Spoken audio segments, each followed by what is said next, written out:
আল্লাহ সমর্থ দিছে, হাত লম্বা করেন, কিছু বরকত নিয়ে আনেন, নাইলে দেখবেন সব বরকত যাইবগা। কোন জায়গায় জানেন? এটা তো বুঝাইতে পারবো না, মনে হয় মানবেন কিনা জানি না। সব বরকত স্কোয়ারে যাইবগা,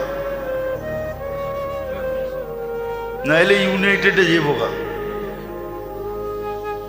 নাইলে সিঙ্গাপুর যাইবগা, নাইলে থাইল্যান্ডে যাইবগা, নাইলে শেষমেশ মাদ্রাজে যাইবগা। সব বরকত ওদিকে চলে যাবে। বরকত রাখেন কিছু, আল্লাহ সমর্থ দিছে, হাত লম্বা করেন, সবচেয়ে দামি যেটা ওটা দেন। খেজুর নিজে খান 1200 টাকা কেজির, ঠিক না?